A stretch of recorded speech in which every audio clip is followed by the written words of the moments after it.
Good morning, Tallahassee. It's time to wake up War Chant on 97.9 ESPN Radio. Here's WarChant.com's Aslan Hajavandi and Corey Clark.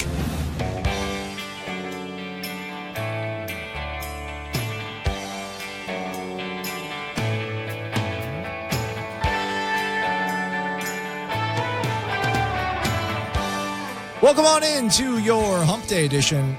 I feel weird saying that. It's just a Wednesday, Aslan. Get over it. He's Corey. I'm Aslan. It's Wake Up War Chant. Welcome to the program. We're brought to you by For the Table Hospitality. 3 great locations in the College Town District: Central, Madison Social, and Township. Check them on out. You won't be disappointed.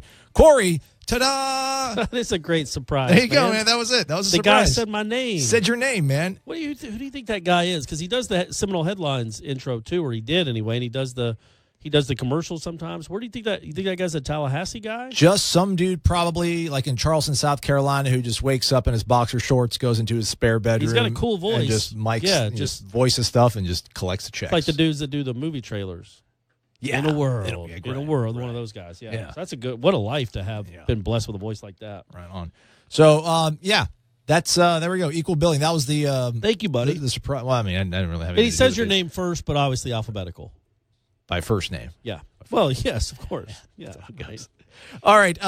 Plenty to not talk about this morning. It's a Wednesday, so we got some midweek baseball that's kind of on the docket. Florida State 12-7 winners last night over Kansas. They're now 13-0 on the season. Mike Martin now 19 wins away from owning that all-time career victory. I know record. I shouldn't put you on the spot like this. Do we know the most wins they've ever had to start a season? I actually looked it up a few days ago. I think they started 14-0 in 2014, 2013. Really? The year they lost to Indiana in the Super Regionals. They were 14-0 to start that pretty season? darn Wow. sure. This hasn't happened a lot. Last year, it feels like they were like 7-6 at this time. I know they got shut out. I mean, they just weren't playing well at all. 13-0, again, the competition hasn't been great. Kansas kicked it around all over the field last night. But man, 13-0 is baseball isn't like that. It's not. I'm scrolling through the NoleFan.org. Maybe we should get this guy to sponsor the program. 2013, if I'm not mistaken, they lost their first game March 15th against Maryland. They actually beat Florida. Let me tabulate this. I'm sorry to do this out loud. 1, 2, 3, 4. I think actually that came out to like 15 or 16. I don't want to count all of it because I don't want to keep everybody with me counting out under my breath or whatever. But 2013, yeah.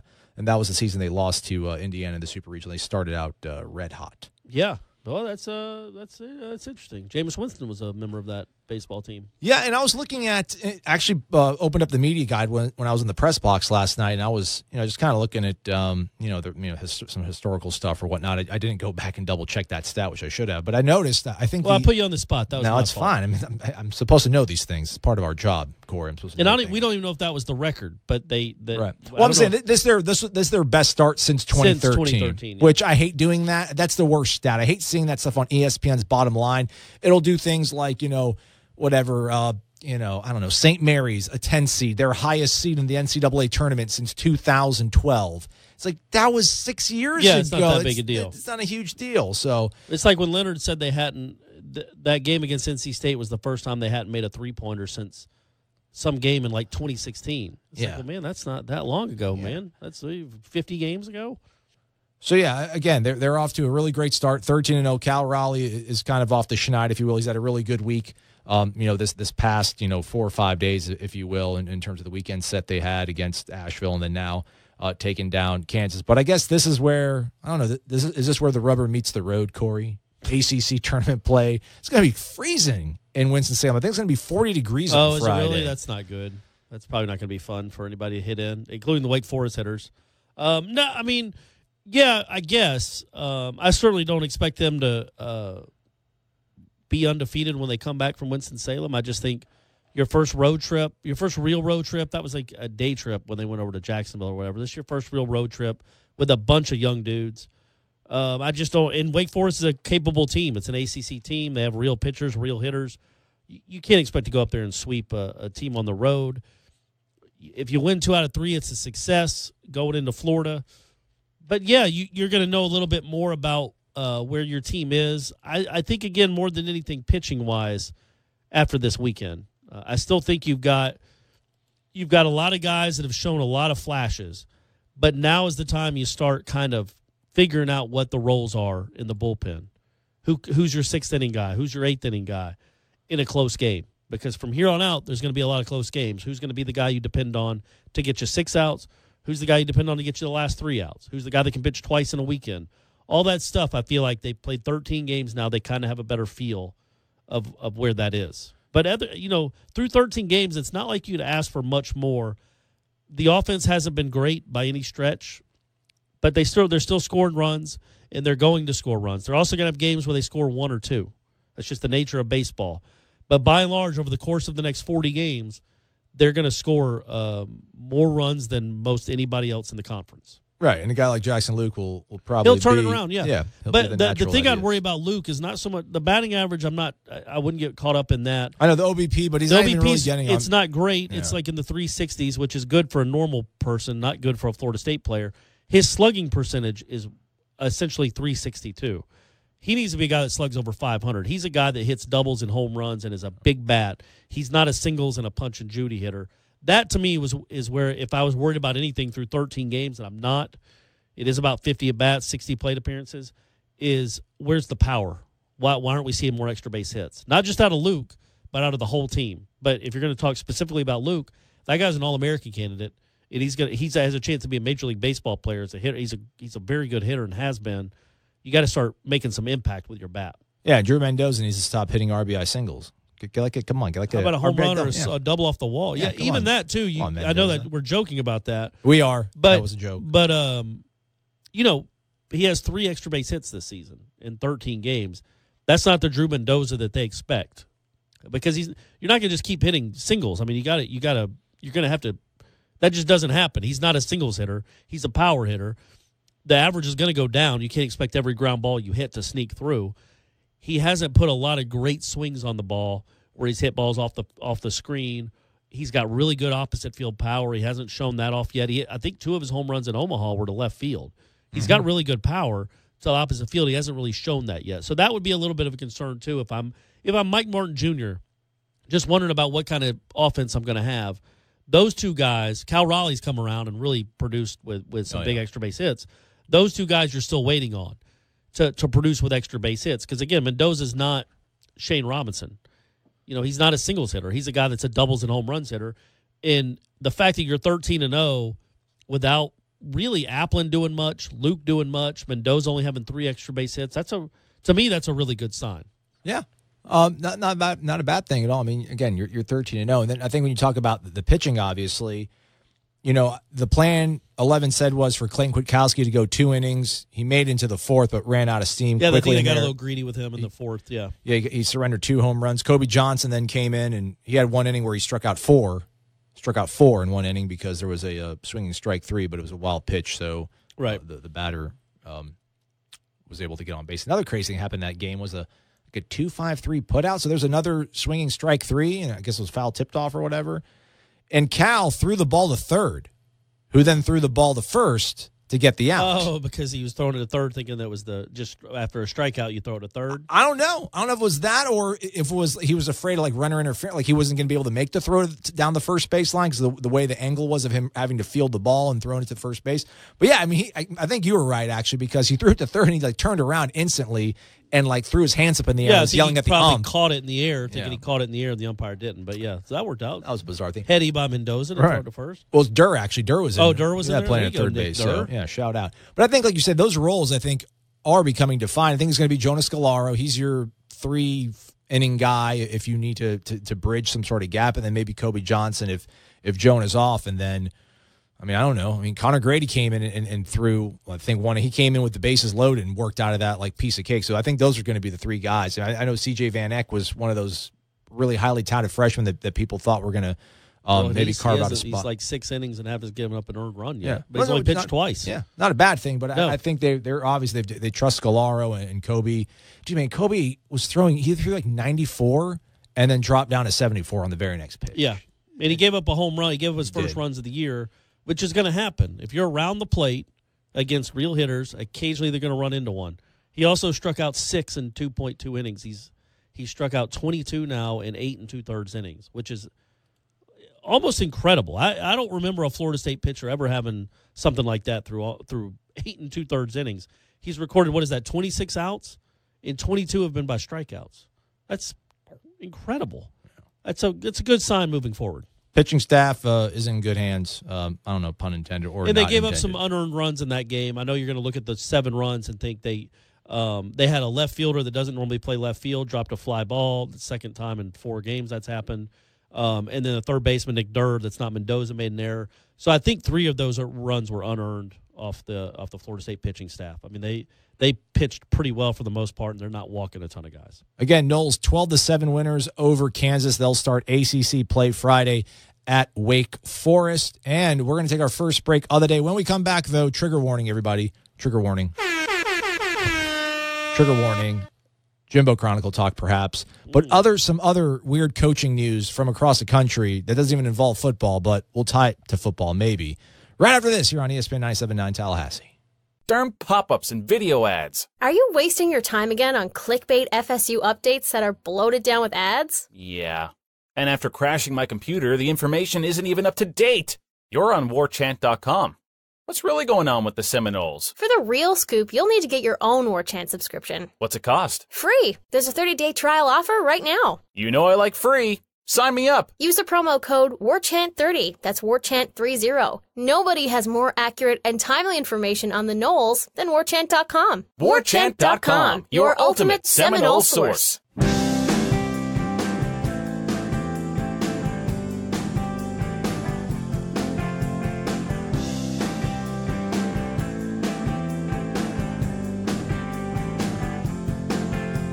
Welcome back to the program. It's Wake Up War Chant on this Wednesday. He's Corey Clark. I'm Aslan Hajavandi. Thanks for being here, folks. This show brought to you by For the Table Hospitality, and there are 3 great locations over in the College Town District, Central, Township, and Masson Social. Go ahead, check them on out. You shan't be disappointed. I hope not. Shan't. Strong word, right? Let me reach into that big bag, my toolbox there. All right, a couple news and notes to brush up from the first segment. Wake Forest is 5-7. They'll play. I think they have a game later today, if I'm not mistaken. Yeah, they're playing Coastal Carolina, and they're 5-7 right now. Also, UCF took down Florida last night, 9-7. How about that? I thought that game was like 9-1 when I last checked. The Gators made a little run there. They're putting Come on, UCF, keep it together late in the bullpen. The Knights. I don't know where that one was. Was it in McKeithen? No, I think it was in Orlando. But good. Yeah, good to see the Gators lose. You know what's cool, and I guess it goes without. I guess it's just part of the. Obviously the Gators loss is fun. Not that it matters. That team is ridiculous. Again, I literally don't know how they do it. But in college baseball, I feel like this in-state schools, the big ones, take care of the smaller ones and always look to play them. And I guess part of it is you need people to play in midweek games because you can't have teams from North Carolina or typically Kansas coming to play midweek games. But it is neat that like Florida State and Florida and Miami play all the quote-unquote smaller schools in these midweek games to help them out because a win over Florida is big for UCF's RPI. It's just huge. One win. Yeah, it's huge. It's a nice thing. And go to play there, like Florida State going to Jacksonville in Stetson sometimes. That's kind of neat. Yeah, they did it in Alabama. They do it in Mississippi. Maybe it's just maybe college baseball is just like that, which is kind of cool. Yeah, they kind of take care of their own. Yeah, and I think it's not as embarrassing if you lose. Well, true. Yeah. It cost Bobby Bowden his job when he lost to USF, right? Well, if you ask some people. If they'd have run the table after that, they'd have been fine. Yeah. That BC game didn't help. The Georgia Tech game didn't help all that much. I can't believe that. I think there's a few other ones maybe they might have lost in 2009 that kind of hurt. Turn the tide. Speaking of, though, because you brought that up, we're going to do the second, I don't know, the second part of the Jimbo Chronicles. Wake up, War Chant. Wake up. More Jimbo stuff. By the way, did you see the picture of him on the horse? Oh, my gosh. I did. If people aren't on Twitter, there's a picture of Jimbo. I guess he was doing some promo event in Houston. I guess and he's at a rodeo, and he's on a horse in a cowboy hat, and just all the things that he hated doing at Florida State, little things like golf events, and just going to Atlanta for a booster event. What do you think about a golf tournament now, golf Jimbo, tournament. Man, you are on a horse in a rodeo pit or whatever they're called with the hat on and those kicking boots. Just, I mean, looking miserable. Maybe he loves it. I wouldn't have expected Jimbo to be a horse guy. I know he's a hunter, but I didn't know he was big into horses. But anyway, going back to the Jimbo Fisher Chronicles, you mentioned Bowden in 2009. So the first part is how Jimbo turned it around, and I wrote that part, so I got to cover the good stuff. Like how was Jimbo able to turn it around so quickly and make Florida State a national contender again? And so that was fun to watch, and I just kind of go through about 5 or 6 things that he did specifically, or helped do. Can you give us one? Well, don't give us the best one either. Save that for the people who pay. Yeah, I was going to think the best one. Damian Craig, hiring Damian Craig. Really? Because, as I point out, him and Coley, they weren't hired for their football acumen necessarily. They're not X's and O's guys. They're not game planners, although Coley became an offensive coordinator at Miami for a couple of years. They were hired to recruit. Jimbo knew he could run the offense. It was his offense. He was going to be in control of it. He needed guys that could bring in his players for him. And specifically, Damian Craig is one of the main reasons that the kid from Hueytown, Alabama, ended up in Tallahassee. One of the main reasons, maybe the main reason. More than Jimbo's history with quarterbacks, more than the baseball, was Damian Craig. So just having Damian Craig on that staff for that year might have clinched Jameis Winston for Florida State. And with that in mind, people should always have a certain fondness for Damian Craig because he's a very big reason why Jameis Winston got here. So that's one of the things is that his first staff, he hired guys that could get the players in here for him. It wasn't just great football minds. He knew what he needed, and he needed players. And so he made some really good hires that first time around to stock the roster. This is total conjecture, obviously, but it's a radio show. It's what we do. That's what we do. If Willie didn't inherit such a talent-laden roster, it's so tough to say. I hate asking this question because it's a stupid question. But all right, well, good. Do you think that this is the same staff that's in place? Does he hire? Harlan Barnett seems like a really great football coach. I don't know if he's the sexiest, quote, maybe hire in terms of a defensive coordinator, but he seems like a very solid football dude. Yeah.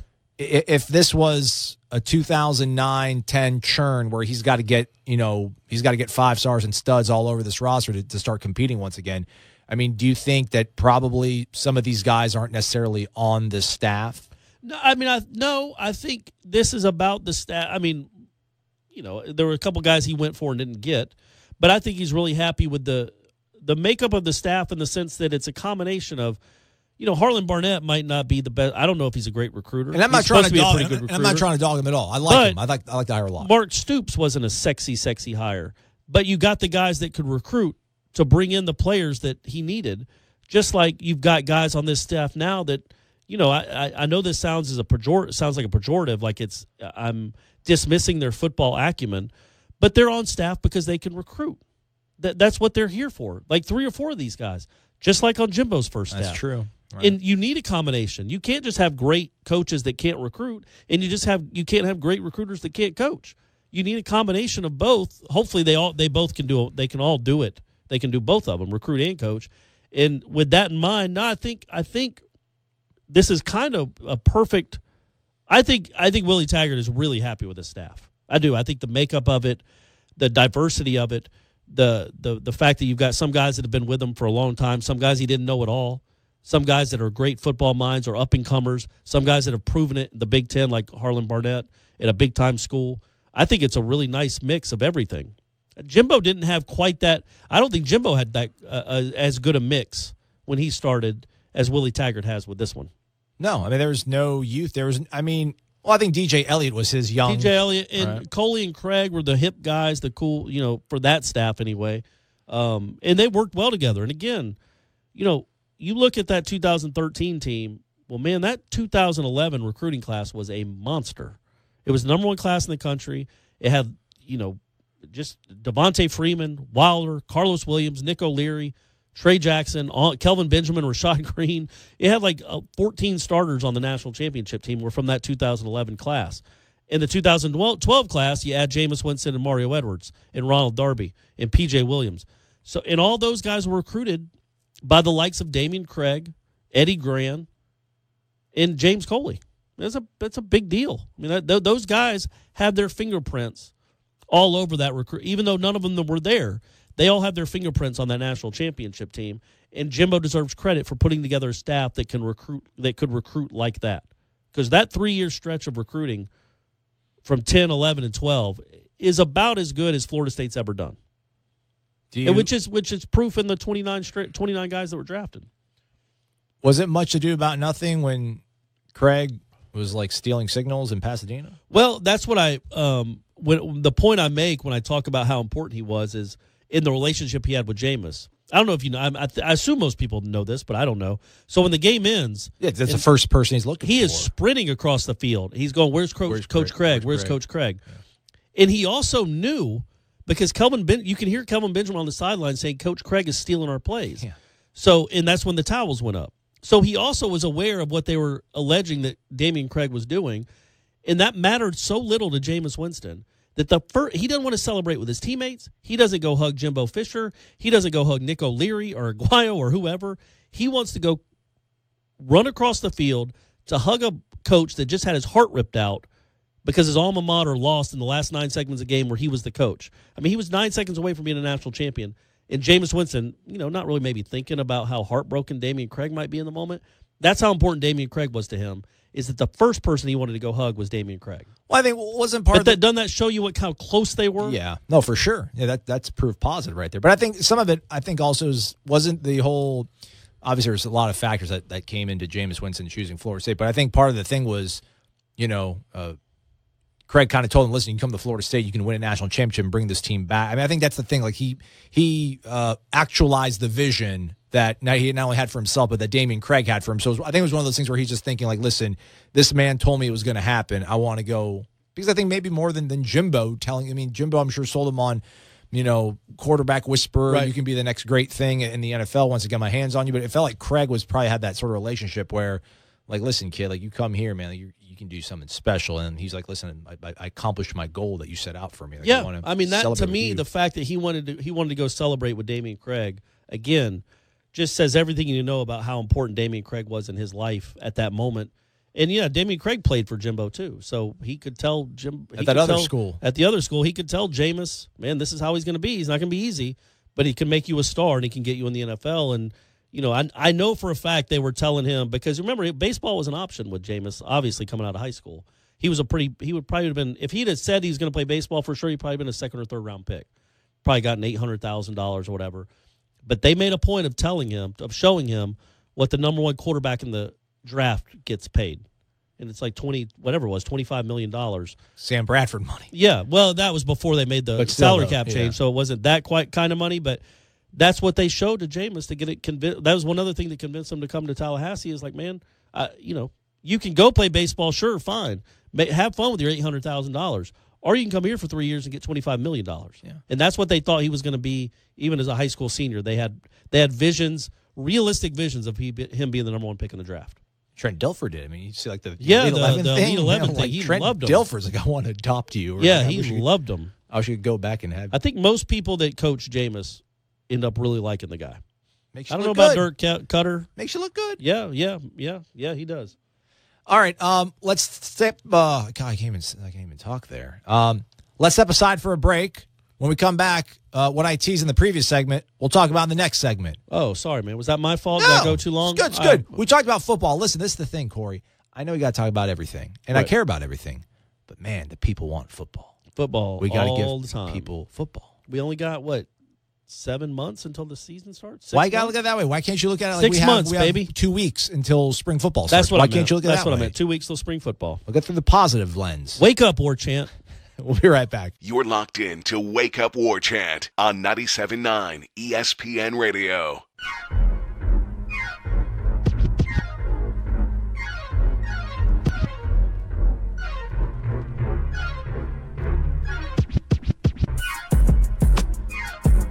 He's Corey. I'm Aslan. This is Wake Up War Chant right here on ESPN 97.9 Tallahassee, brought to you by For the Table Hospitality. 3 awesome locations over in the College Town District, Central, Madison Social Township. Visit one, visit all. Can't go wrong. All right, Corey. To the segment I was teasing about previously, to which we got derailed. Well, it's not a big deal because what you're talking about was good stuff because it involved football. No, it's okay. I like it. It's good. More Clark, less Hudjavandi. It's the way it works. By the way, shout out to Red. I guess this was some guy that I accidentally called out on the show yesterday about his iTunes review. I don't think it was an accident. Well, no, I don't say. I didn't mean. I hope I didn't come off mean. It sounds like he's a good sport, though. He laughed it off. Yeah. He says he's going to change it from 1 star to 5. Thanks, man. Well, again, Appreciate he you. said it was a inebriated text or inebriated whiskey fueled. review. I think is the word he used. Whiskey fueled is great. But again, because the review itself seemed more like the words seemed like more of a 3-star. Like, hey, there's some promise here, there's some potential, but you need to work on this. 1 star just means I'm never listening to it again. Hopeless, terrible clown. So it just, make it more in line with your actual feelings. Don't just 1 star because you're mad. There's potential here. 5 stars. It's all 5 stars or bust. That's how we roll. It's like Alabama football recruiting. Coach Clark. Or Kentucky basketball recruiting. Every day, Coach Clark wakes up, he gets the recruiting sheet. If it's not a 5-star that he's visiting, we're not going, right? Yeah, rip it up or I wipe my butt with it. I'm not recruiting 5. I'm not recruiting 4 or 3 stars. I'm not interested in them. They can go to Bowling Green. 5 stars only. Also, folks, hop on to warchant.com's Tribal Council and submit your question for the Renegade Express mailbag. We'll get to that on Friday. We will answer every single question unless the creek rises, but we will. We got to all of them last week. It could be about anything. It doesn't have to be Florida State sports. Well, preferably we'd prefer that. But we don't care. It can be anything. If you need relationship advice, maybe I can start sharing some of my Tinder tales, and then you guys can see whether or not you trust me with your life and your love life. That should be a segment at least once a week. Your Tinder, like Tinder Thursdays or something. Okay, all right, maybe we'll see. Have you had a good one lately? No. So, and I don't mean good. I don't want need details. She was a really super cute girl, and actually went out and grabbed the beer with her before the Kansas game on Monday. Oh, okay. And super cute girl, little like hipsterish, bohemian kind of hippie girl or whatever. All right. And I show up and she I'm have like hemp for clothes. No. She had a cute little dress on. She's super cute. Like I'm like, all right, awesome. She looks like her photos. Great. She stands up and then we hug each other and. She had it looked like she had, I don't know, it looked like she had Snoop Dogg in a headlock. Ooh, well, that's kind of okay. I see what you're saying. Yeah, she didn't shave her armpits. That could be yeah, all right. So I'm like, and she was very feminine. Like it wasn't like she had like a pixie haircut or Birkenstock sandals or anything. She was, she's a very feminine girl and just, right. I'm like, dang. All right. I can see. Okay. Yeah. So let's just put that there and let's move along. So right, Tinder's fun, probably, right? It is. It's I never did Tinder. I wasn't on the scene for long because I get snapped up pretty quick when I'm on the scene. But I did do a dating site, an internet dating site, but they don't sponsor us, so I'm not going to say the name. But you can probably guess. But I did not do. I didn't. Yes, yes, for sure. But I did not do Tinder. Tinder. I couldn't. It's a blessing in disguise. I don't want to get too much into it. If you're already married and happy, awesome, good. Would it be creepy? Now it's tough. So when I was on there, when I was divorced, I was 41. Would it have been weird if I got on Tinder and my age range was like 20 to 22? Just 20 to 22, yeah. A little creepy? A little creepy. Okay, well. Like if you want to start at 20 and then go to 38 that's still really creepy. I think 20 would be, starting at 20 would be really creepy, yeah. Yeah. I mean, I'm 35. I have it set to 20 to like 40. Yeah. This is awesome. See, this is what we should be talking about. I'm in a college town. I get it. That's why I was asking. It's like sparring. I just need the reps. Like not the reps in the bedroom. Like I just need the reps in terms of flirting and dating and talking and exactly. I got you. I respect women. I promise. All right, so I saw this tweet come down last night when I was in Hauser, and it was bizarre. It came from Gary Parrish of CBS Sports Line. This guy knows his stuff when it comes to basketball. Sources, this was the tweet. Sources, Memphis seriously considering replacing Tubby Smith with Penny Hardaway. Hardaway is actively preparing to be a college head coach and is already identifying possible staff members, among them Hall of Fame coach Larry Brown. So Larry Brown would work for Penny Hardaway. Penny Hardaway, head basketball coach at Memphis University or University of Memphis. Okay. So it got me to thinking, what would be the equivalence for Florida State? Would this be like Mike Martin being replaced by J.D. Drew? And Penny Hardaway played at Memphis, and I would assume, I don't know a great deal about Memphis and Memphis State basketball history, but he's probably the best player in school history. Yes. It would have been a Hall of Famer if he hadn't gotten hurt. In the microfracture knee stuff. Yeah, I guess that would be like J.D. Drew or, Paul Sorrento or somebody like that. I mean, J.D. Drew coming back. Eduardo Perez. And then hiring like I could Bobby Valentine to be his third base coach. Yeah. I mean, that's crazy. But don't you think most fans be on board with it? Well, they'd be on board with it. It would be fun initially, but if the guy has no idea how to coach and run a program, you're going to fall off the face of the earth pretty soon. It's like when Clyde Drexler coached Houston. Right. Do you even remember that? No, I don't. Exactly. I mean, you know what I'm saying? It lasted like 2 years, maybe. I remember when Magic coached the Lakers. Isaiah Thomas coached one of the schools in South Florida, like FIU or FAU. Yes, he coached them for I think FIU. Clyde Drexler's more is a better analogy because he went to Houston, like Penny does with Memphis. But that would be amazing for Penny Hardaway to be a head coach when he's never coached anywhere. Memphis is it's a basketball school. I mean, they've had some real success. They were a 3-pointer with 2 seconds left away from winning a national championship. Which would have had to been vacated, though. 10 years. Well, just because Calipari's the coach. They all get vacated. But, that would be that's incredible. I hope it happens. Penny Hardaway gets hired in Memphis? Yeah. So I'm it trying would to be think. it would be like Deion being the coach here. That's what I was going to say. So football, would it be Deion or Derek Brooks? Because I feel like, I don't know, like Penny, I feel is beloved, but I don't know if people, they love his game, which people love Deion's game. But I don't know if Penny maybe has the polish to be a head coach. I think most Florida State fans would think that Derek Brooks is the polish to be the president of the United States. So I think that's why Deion's probably a better analogy for that than Derek Brooks. I mean, Derek Brooks was on the board of trustees, or might still be, but I know he was, and he was an incredibly smart person that was a 4.0 student when he was here and could have been a lawyer or whatever he wanted to do if he wasn't so good at football. I think Deion would be the right comparison there. So Jimbo leaves. Deion Sanders hired as head football coach. Bill Cowher will be his defensive coordinator. Yeah. Or, is that like the equivalent right there? Yeah, exactly right. Something like that. Or Gruden. Peyton Manning as OC. Manning. There's a lot of possibilities. That's, yeah. Well, basketball, would it be like Sam Cassell? So would it be Sam Cassell? Would it be Bobby Sura? Sam Cassell Sam Cassell's got too much coaching history. He's actually been an NBA coach for a decade, so he wouldn't fit. Yeah, it'd be like Doug Edwards. There you go. Yeah, just out of the blue, or Tony Douglas. Al Thornton. Yeah, it's just, good for them, man. Good for him if he can get it. And I hope it would bring back, maybe in their recruiting pitches, it would bring back Little Penny from the Nike commercials with Chris Rock. Those things were awesome. They were. Those commercials and the LeBron Kobe puppet commercials. Do you remember those? When LeBron and Kobe? Yeah, they had puppet commercials when it looked like they were going to play each other in the finals. Yeah. And Kobe's like, "Have you seen my rings? Have you seen my rings?" The puppet, man, those things were awesome. Corey is actually using I was actually miming the puppets. That's how you do it, right? It was really good. Yeah. He was doing a really good job of pantomiming the puppets with his hands. So, yeah, that just kind of made me ponder because it's like coming home is always a good thing, right? You think you can never go wrong, but that's bizarre. I mean, Penny Hardaway, that's just yeah, he was fun to watch play, though. That's back when they played in the Pyramid. Remember that building? Yeah. Maybe they still do. I don't even know if they play there anymore. But, I don't think so. Yeah, man. That's where didn't Tyson have a fight in the Pyramid? Like one of his first fights back when he got out of jail? I feel like he fought in Memphis. He did. And I feel like it might have been one he lost. It wasn't like Hurricane Peter McNeely. It was like one that he might have lost. I don't know why I'd remember that. But, yeah, he did. He fought in the Pyramid.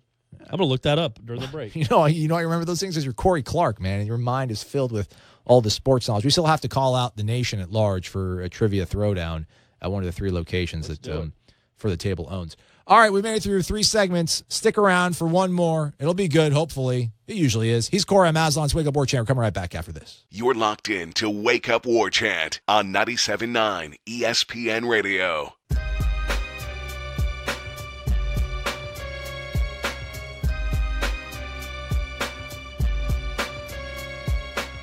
He's Corey Maslon. It's Wake Up War Chant. It's ESPN 97.9 Tallahassee, wrapping things up on this Wednesday edition of the program. This program, as always, brought to you by For the Table Hospitality, and there are 3 awesome locations over in the College Town District: Central, Madison Social, and Township.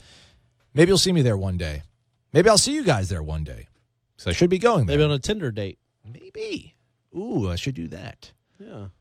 That'd be a good idea. I like the way you think. You haven't gone out. I haven't taken them out there. I go to these little. I've only been really to one, the one aforementioned date that I mentioned in the previous segment. So that's good. I got options out there. Yeah. All right. So today it begins, right? The final nail in the coffin to hammer this dance ticket, punch to the ticket. That's one of the things I never said when I was in local TV. There's 2 things I refuse to say. I refuse to use the whole taking his talents too. So whenever it's like signing day, I have to cover high schools. Because of the LeBron thing. It's everything. I'm taking my talents. I'm not doing it. Right. And then punching tickets. I'm like, punch their ticket to Omaha. Punch their ticket to the dance. Who punches tickets? Is that like a movie theater thing from back in the day? Is that, what does that mean? Are you punching something with some sort of device to let people know that you're in there? Because now they scan them. That's what they should change it to. Ooh. Is they just scan their ticket to the big dance, because everybody scans their tickets now. Let me answer that question about clarify the statistic about the fighting in the pyramid that we talked about. Oh yeah, so I was right. So it was Lennox Lewis versus Mike Tyson, 2002. Lewis knocked him out in the 8th round, and that was the fight that was supposed to be in Nevada, but they had this crazy brawl where Tyson bit Lennox Lewis in the leg, had to pay him $350,000. He bit him. I know he bit him in the ear, but he bit him in the leg. No, he bit Holyfield in the ear during the fight. Sorry. He bit Lennox Lewis in the leg during some melee that they had at one of their, press gatherings for one of their press promotional things. There was a melee. Tyson started it. He bit him in the leg, and then he started cursing at the crowd and saying derogatory things to any and everyone. So Nevada said, nope, you can't fight here. So Memphis was able to bid on it and bid $12 million to host the fight. And then they had it at the Pyramid. And Lennox Lewis beat him in the 8th round. And Corey went all off the dome. Corey had to verify. I felt like he lost in it. I felt like the one in the Pyramid he lost, and I couldn't remember the details of it. But yeah, he got, and that wasn't even close. Like Lewis dominated that whole fight, and then it was when Tyson wasn't Tyson anymore. I remember watching that at University Club in Tallahassee. They gave the fight free to everybody in the neighborhood. Oh, that's nice. And one of my buddies lived in the neighborhood, so we went over there, and I was the only person. I was literally the only person that rooted for Mike Tyson that entire place. Everybody had their girlfriends there as well, and all the girls were screaming at it. They're like, oh, Mike Tyson sucks. You suck ass. And I'm just like, oh, I was so mad. I really like Mike Tyson. I really, really like Mike Tyson. Well, he's a great man. Is that why? Yeah, of course. I grew up with the I really liked watching him fight. It turns out he wasn't as good as I thought he was, because once he started facing real fighters, he wasn't great. But man, I don't remember ever. Not that this is a wake up Tyson, but when he was coming up, he was the scariest athlete I'd ever. Like the fights wouldn't last 2 minutes. No. Everybody that walked in the ring was petrified of him. Trevor Burbick, I always remember the way he just knocked his head off. And Spinks lasted 91 seconds. And everybody, if they made it to the 4th round, it was considered a win, a victory. I mean, it was just just the heavyweight division in general has just been really awful for a while. All right, so punching your ticket is because back in the day you'd get your ticket punched to board trains. So it's like you get on, punch your ticket, get on board. But what is that? Somebody would actually punch it with their fists? Corey, come on. What are they punching it with? A seen hole punch? Like a hole punch. I mean, but just trains? That was just specific to trains? Movies as well, I guess it says. Movies as well. But so now nobody does that anymore. Scan this ticket. They just scan their ticket to the big dance. I mean, it's 2018. We can't keep using sayings from stuff. I mean, nobody rides trains anymore. They don't want us to ride trains. I never rode a train until I moved to Jackson, Mississippi, and I took a train to New Orleans 2 or 3 times, and it was awesome. It would be great. Fantastic. Why don't they? I want to take a train to L.A. I think that would be awesome. It would take me 9 days. It's quicker to drive in a car. It's quick. I mean, it's quicker to walk than it is to take a train. Because seriously, for the first trip for the Auburn game, because I really didn't want to fly out there, I looked into, how much would it take to take an Amtrak out there? Number one, there's not one in Tallahassee, so I'd have to go to Jacksonville. And I'm like, what? It can't be more than, I was thinking 12 hours, 14 hours, 18 hours. Corey, no it was way. 3.5 days. Yeah. It was like from Chicago to L.A. was 2 days and 2 hours. Yeah. What was it in 1900 from Chicago to L.A. on a train? Probably 4 hours. Probably 2 days, 2 hours. Yeah, not They haven't much. made any advancements at all in the last century because Big Air has us having to fly everywhere and risk our lives when we could be on these high-speed rails. And look at all the money that we could put in the infrastructure in this country, put people back to work, building high-speed rails all over this country. You could get to Seattle in 9 hours. Clark Hudgevandy 2020. Yeah, do it. You're right. The thing is, the actual rail line that would take you from Jackson to New Orleans actually was the line that went from Chicago to New Orleans. So if you're in Chicago, you eventually stopped in Jackson. That's when I hopped on the train. Then it was only like another 3.5 hours to New Orleans. I mean, that would be awesome. But everybody drink, you can hang out. Yeah, but people that were on the train have been like on there for days, like coming, Yeah, or like that it's would like be 19. awful. It's like 19 or 20 hours from Chicago to New Orleans on a train. Yeah. What would it be like to drive? Probably 10. Yeah. What? So driving in a car is twice as fast as being on a train? You don't have to stop for, I mean, it's nuts. Anyway. I'm so knocked off my game. I don't know what Sorry, to do man. now. You don't get me talking about transportation. I love trains too. All right, so Florida State's going to be playing Louisville at noon, right? At noon, yep. All right. Yep, later And today. as you mentioned yesterday, there's the college basketball matrix that has 110 dudes who have a theory or a opinion on brackets, and Florida State is in every single one of them. So I'll say that again. There's over 110 models, projections. Every single one of them has Florida State making the field. So at this point now, it feels like it's only for seeding. Yeah. And I don't know, maybe losing would be the good thing. I mean, if they lose, maybe then they're if you're guaranteed, I know there's still people that are wondering if they lose that maybe that could hurt them getting in the tournament. When you're on the 8-9 seed, which is essentially apparently where Florida State is now, but judging from the people that know and do this for a living, one loss to Louisville isn't going to knock you out of the tournament. It can knock you to a 10, which would be really actually better. Yeah. But also what you do have to be paying attention to is if a team like Syracuse, who won Tuesday night, they beat Wake Forest, or Notre Dame, who barely beat Pitt, if they can make their way into the semifinals or win the thing, then that's taking a bid from someone, because Syracuse Notre and Notre Dame Dame is that real scary sort of. Yeah, I mean, they could proposition. really go on a run, although they look terrible against Pitt, which means they'll look great. Did they? Against, They were up by like 17, I thought, at one no, point. they won by 3. Really? Oh, yeah, they were up by 2 with 20 seconds left and got geez. a phantom call to essentially win the game. Well, good for Kevin Stallings and Pitt showing some fight there, yeah. So that means Notre Dame will be awesome tonight against Virginia Tech. They were 4 of 24 in the second half of that game, which is crazy to think about Notre Dame shooting like that. But so like a Notre Dame, a Syracuse, a Georgia, an Arkansas, somebody in those conference tournaments either playing into the final, which some teams need to get to probably the final to win, others just need to outright win. If that stuff happens, you can start to get a little worried. If that starts happening all over the country, because they'll take 11 ACC teams if they want to. I mean, there's nothing against that says they can't. There's not just a limit; they can only take 8 or 9. But so Gonzaga won Tuesday night, beating BYU, and that was a big deal for all the teams on the bubble, because if BYU wins, that takes a team away from the bubble. That takes a team off the bubble, because Gonzaga is definitely going to go. So now the West Coast Conference is getting the 2 teams in that you thought all along, with Gonzaga and St. Mary's. No bid stealers there. There's only like 8 conference tournaments left. So unless some crazy stuff happens, which can happen, Florida State seems to be comfortably in. And it's just about, okay, can you go play well enough to become a 6, or can you lose and become a 10 or 11? I wonder how much they could. Like if they win 2 games, if they beat Louisville and they beat Virginia. And I don't think Virginia might not have the guy kid, because he hurt himself a little bit at the end of their last game, so he might not be playing. So yeah, if you beat Louisville and Virginia, get to 22-10, and a win over the number 1 RPI team, that might bump you up a seed line or 2. Speaking to a 7. Speaking of seed lines, so what do you think about this? They're going to have the unveiling on Selection Sunday this coming Sunday. So I guess apparently they're going to go away from what they've done for however long, and they're not going to just go region by region and show us 1 versus 16, 8 versus 9, 5 versus 12. They're going to go ahead and announce all 68 teams. In the first 10 minutes. In the first 10 minutes. They're just going to go ahead and show you, these are all the teams that made it. I guess they're going to go alphabetical order by auto bid, and then by at-large alphabetical order. Then is that what they said they're going to do? Something like that. Then they're going to go to commercial break. Then they're going to come back and then show you where they're seated.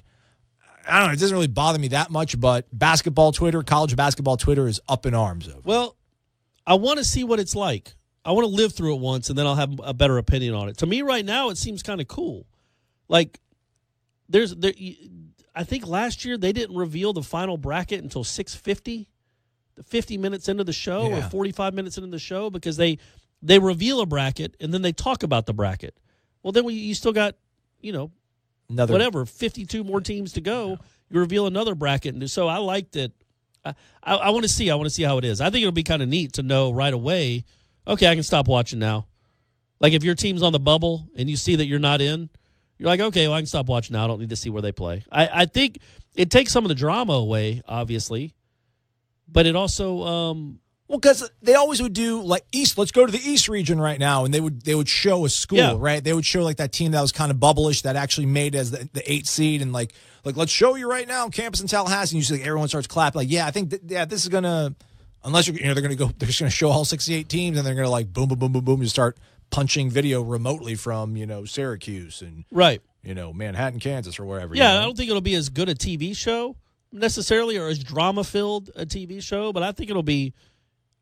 I just want to see how it works because I don't have I don't have a problem with it at all. I think it might be kind of neat to know 10 minutes in who the bubble teams were that made it and didn't make it, and then after that, it's like, okay, well, let's just see where they divvied them up. Yeah, well, I mean, I guess you won't. Yeah, I mean, you can know who the bubble teams are because they're like if you're a Florida State fan and you're worried that you're not going to make it. Yeah. Well, by 6-12, you'll know if you made it. You'll just the only other concern now is like, okay, who are we matched up with? Let's see what seed we got and where we're going to be playing. But we know we're in. Yeah. Or, gosh darn it, we didn't make it. Fire Hamilton. Whatever your crazy reaction is going to be at 6:15, you'll be able to make it at 6:15 instead of 6:50. Or, gosh darn it, we have to go to Boise to cover this game. Yeah, you have to go to Boise to cover that game. Gotta go to Boise. I've already been to Boise once to cover a Florida State basketball game. Really? They played Wisconsin out there, Tony's senior year, when they lost in overtime. Yeah. A little heartbreak action there on a buzzer beater. That was a long way to go to watch one game. Yeah. Hopefully it won't be that way this time around. I think I heard you on headlines. You went ahead and said that you see Florida State winning a game in the NCAA tournament? I think they have a better chance of winning in the NCAA tournament than they do later today. Okay. I don't know why. I just don't trust them in that. I think I just think once they get in the tournament, they'll play carefree, nothing to lose, and they have a chance to maybe even win 2 games. Like that team in 11 that went to the Sweet 16, even though they were a 10 seed. They just they played with nothing to lose. Hey, we made it. Cool. Let's just have fun. I think this is the kind of team that can play well in that. Like they did at the beginning of the year when nobody counted on them to do anything. That's when they played their best. Well, nobody's going to count on them to do anything in the NCAA tournament. There's no pressure there. You're not winning a championship. Just go have fun and enjoy March Madness, and if you have that mindset, you might win a couple games. Yeah, easier said than done. Well, I mean, or they could get rolled by St. Mary's in the first round, or Michigan State in the second, or whoever they play. Just make it to the dance. Give us another week and a half of hope, and just have us invested. We just want some skin in the game, guys. It's fun to cover a team that's in the NCAA tournament, just like I'm sure it's fun to cheer for a team that's in the that's NCAA what I meant. tournament. The people at home that listen to the show that want to cheer for things. Thanks for your input, as always, Corey. That was a really weird way to say goodbye. I'll get better at this one of these days. Right, sure. Well, if you're going to review the show today, guys, just take a day off. Do it tomorrow. He's Corey. I'm Aslan. It's Wake Up War Chant on ESPN 97.9 Tallahassee. Jeff Cameron coming up at 3. WarChant.com, your ultimate Seminole sports source, knows now is a time of true excitement for Nole fans everywhere. That's why WarChant.com is especially proud to announce its newest team member, senior writer Corey Clark. Combine Corey's expertise with owner Gene Williams and managing editor Ira Schafel, and WarChant.com boasts nearly 50 years of experience covering the team you love. It's Taggart time in Tallahassee, and that means now is the perfect time to sign up for your free 30-day trial. From National Signing Day to March Madness, WarChant.com is your ultimate Seminole sports source.